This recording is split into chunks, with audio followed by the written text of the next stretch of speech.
The New York Giants currently sit at the number 3 pick in the 2025 NFL Draft, but on today's show, we are going to react to the information that suggests the New York Giants are the favorite to land the number 1 pick in the upcoming 2025 NFL Draft. If you want that to happen, if you want the Giants to be picking number 1 in the draft coming up this April, smash that thumbs up icon right now.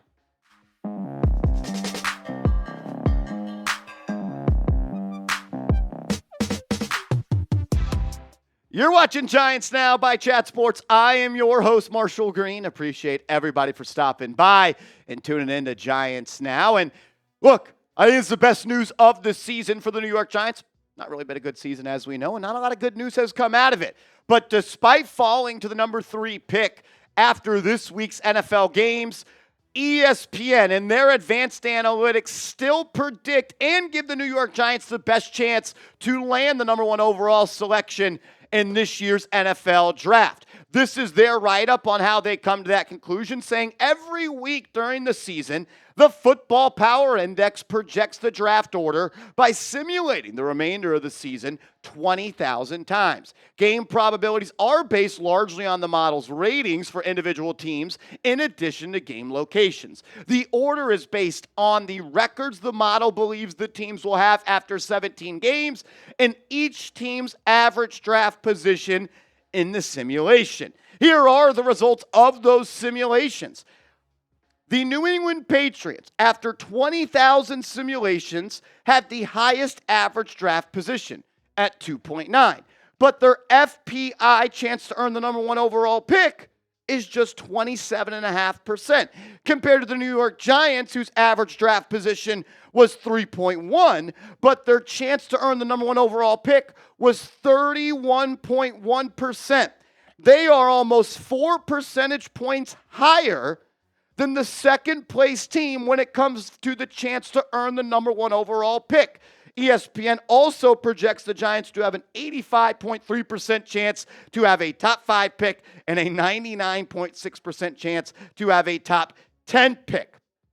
And look, I think that's actually probably most likely. The New York Giants have a pretty tough schedule the remainder of the way. Your easiest game left is against the 4-8 Saints. I still don't think the Giants will win that game. I don't think they're going to beat the Ravens. It's going to be tough versus the Falcons, even though they are starting to stall out at the moment. The Colts will be a gritty game, and probably your best chance at a win is if the Eagles have the NFC East locked up heading into Week 18, and they rest the starters, and you can win that game. The 2 teams I'm keeping my eyes on, 3 teams I'm keeping my eyes on the most, 2 of them, one being the Jacksonville Jaguars, who right now own that number 1 overall pick. They've got a relatively easy schedule the remainder of the season. 4 of their final 5 games are against teams that have 3 wins or less. Hopefully, they can back into a win here. The other team I'm looking at the most is the Las Vegas Raiders.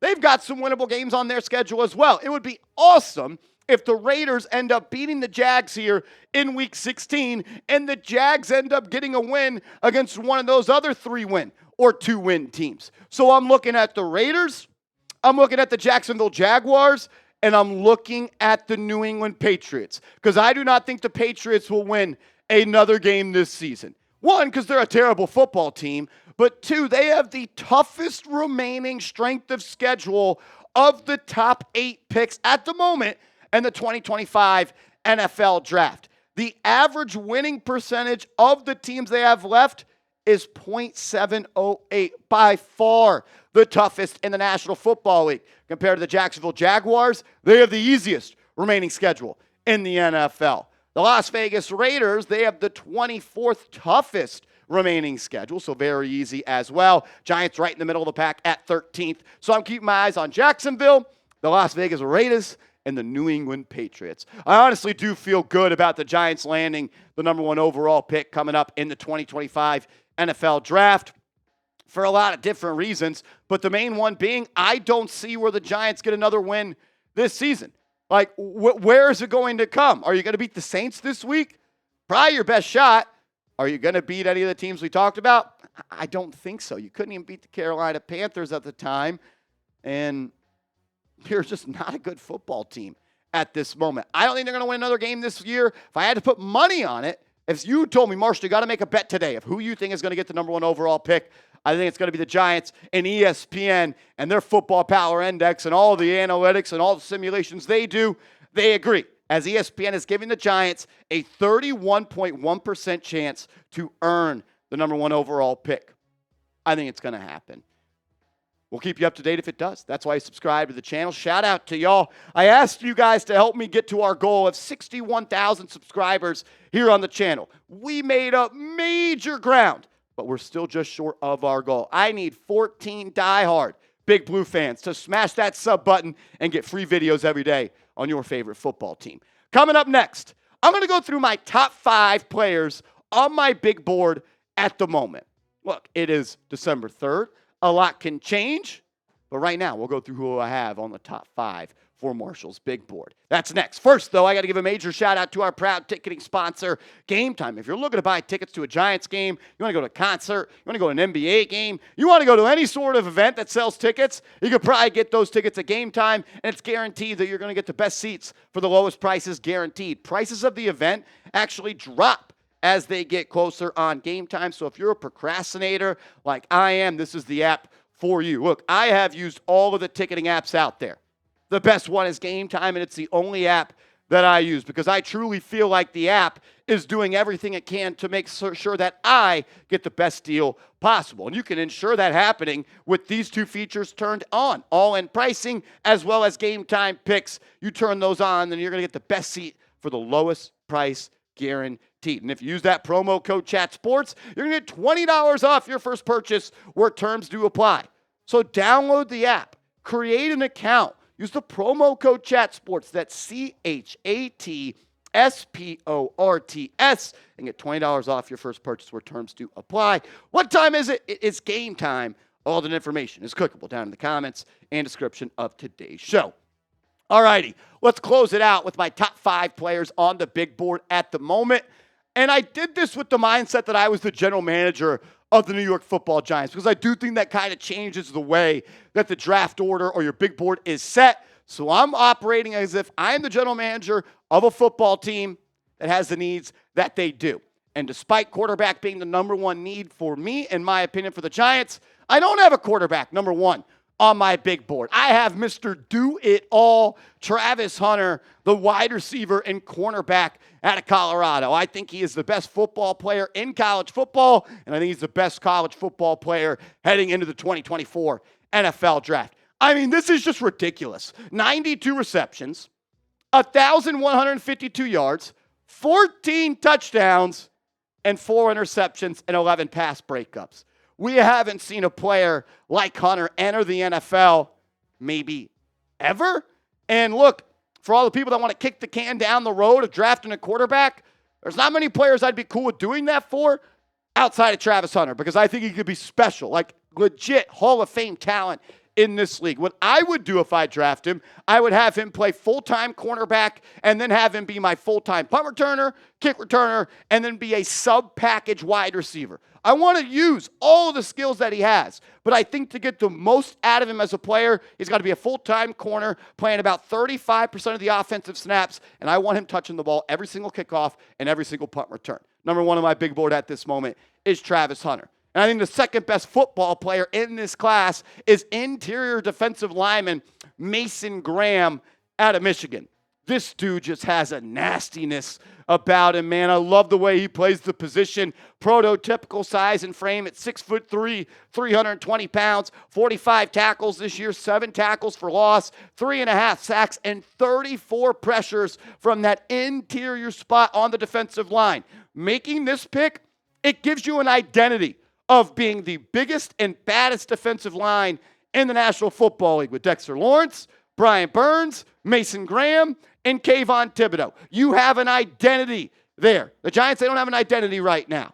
Adding Mason Graham would do that. This kid is a stud. He was the best player on a defense that won a national championship, and he's once again the best player on a defense that just dominated Ohio State. I would love for Mason Graham to play alongside Dexter Lawrence and learn how to be a dog in this league from Sexy Dexy. Number 3 on my big board Mr. Cam Marino. Cam Ward, the gunslinger out of Miami. If you've been watching this channel, you know that I have been a massive Cam Ward guy. Since week 0 of college football, I listed him as my QB1, and I'm not backing off that. Nothing I have seen that has transpired this college football season has made me want to remove him from my QB1 spot. We've done in-depth breakdowns on him. You can go find those out on the channel. There's a lot to love about Cam Ward, man. He's a gamer. He is a creator. But in my opinion, the thing that I love the most is he is a leader. He is an alpha, and he can be the face, the voice, and the heartbeat of an NFL franchise. And I would love for the kid out of West Columbia, Texas, that pretty much ran the triple option his senior year in high school, that then went to Incarnate Word, which I'm sure none of you know where that is, then transferred to Wazoo, and then goes to Miami and puts up the best college football quarterback season they have had in God knows how long, transformed that organization to come to Big Blue and do the exact same thing. He is special, but in my opinion, he is only scratching the surface of the type of quarterback he can be.